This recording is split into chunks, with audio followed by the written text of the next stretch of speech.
Chapter 13. An Improvement on Jacob's Ladder.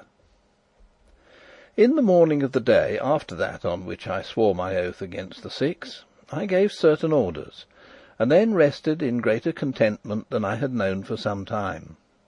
I was at work, and work, though it cannot cure love, is yet a narcotic to it. So that Sapt, who grew feverish, marvelled to see me sprawling in an armchair in the sunshine, listening to one of my friends who sang me amorous songs in a mellow voice, and induced in me a pleasing melancholy. Thus was I engaged when young Rupert Hentzau, who feared neither man nor devil, and rode through the demesne, where every tree might hide a marksman for all he knew, as though it had been the park at Strelsau, cantered up to where I lay, bowing with burlesque deference, and craving private speech with me in order to deliver a message from the Duke of Strelsau. I made all withdraw, and then he said, seating himself by me: "The King is in love, it seems."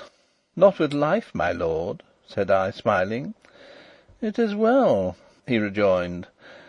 "Come, we are alone, Rassendyll." I rose to a sitting posture. "What's the matter?" he asked. "I was about to call one of my gentlemen to bring you your horse, my lord. If you do not know how to address the King, my brother must find another messenger." "Why keep up the farce?" he asked, negligently dusting his boot with his glove. "Because it is not finished yet. And meanwhile I'll choose my own name." "Oh, so be it. Yet I spoke in love for you, for indeed you're a man after my own heart." "Saving my poor honesty," said I, "maybe I am. But that I keep faith with men and honour with women, maybe I am, my lord." He darted a glance at me, a glance of anger. "Is your mother dead?" said I. "Ay, she's dead." "She may thank God," said I, and I heard him curse me softly. "Well, what's the message?" I continued. I had touched him on the raw, for all the world knew he had broken his mother's heart and flaunted his mistresses in her house, and his airy manner was gone for the moment. "The Duke offers you more than I would," he growled. "A halter for you, sire, was my suggestion. But he offers you safe conduct across the frontier, and 1,000,000 crowns." "I prefer your offer, my lord, if I am bound to one." "You refuse?" "Of course." "I told Michael you would." And the villain, his temper restored, gave me the sunniest of smiles. "The fact is, between ourselves," he continued, "Michael doesn't understand a gentleman." I began to laugh. "And you?" I asked. "I do," he said. "Well, well, the halter be it." "I'm sorry you won't live to see it," I observed. "Has his Majesty done me the honour to fasten a particular quarrel on me?" "I would you were a few years older, though." "Oh, God gives years, but the devil gives increase," laughed he. "I can hold my own." "How is your prisoner?" I asked. "Your prisoner?" "I forgot your wishes, sire. Well, he is alive." He rose to his feet. I imitated him. Then, with a smile, he said: "And the pretty princess? Faith, I'll wager the next Elphberg will be red enough for all that Black Michael will be called his father." I sprang a step towards him, clenching my hand. He did not move an inch, and his lip curled in insolent amusement. "Go while your skin's whole," I muttered. He had repaid me with interest my hit about his mother. Then came the most audacious thing I have known in my life. My friends were some 30 yards away.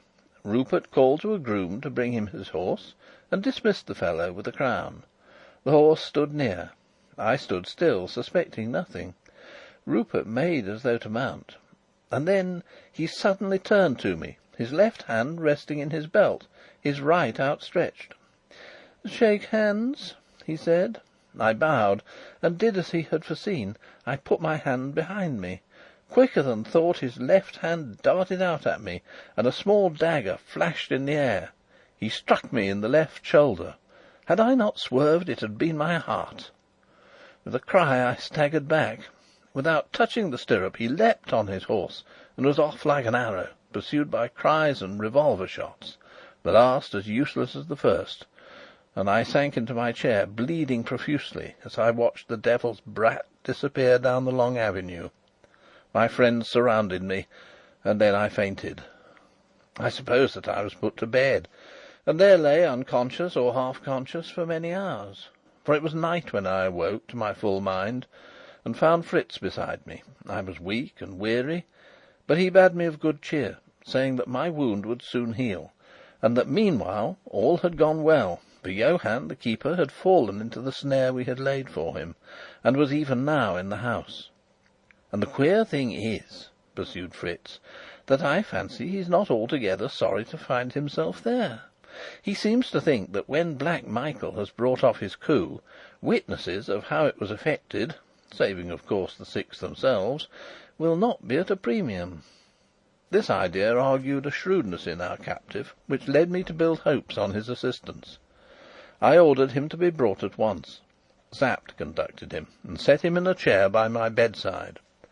He was sullen and afraid, but, to say truth, after young Rupert's exploit, we also had our fears, and, if he got as far as possible from Sapt's formidable six-shooter, Sapt kept him as far as he could from me. Moreover, when he came in, his hands were bound, but that I would not suffer.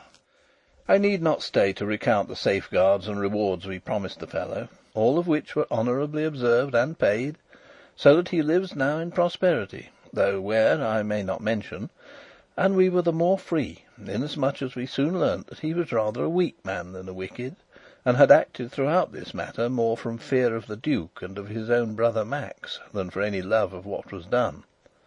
But he had persuaded all of his loyalty, and though not in their secret councils, was yet, by his knowledge of their dispositions within the castle, able to lay bare before us the very heart of their devices. And here, in brief, is his story. Below the level of the ground in the castle, approached by a flight of stone steps which abutted on the end of the drawbridge, were situate two small rooms cut out of the rock itself. The outer of the two had no windows, but was always lighted with candles. The inner had one square window, which gave upon the moat,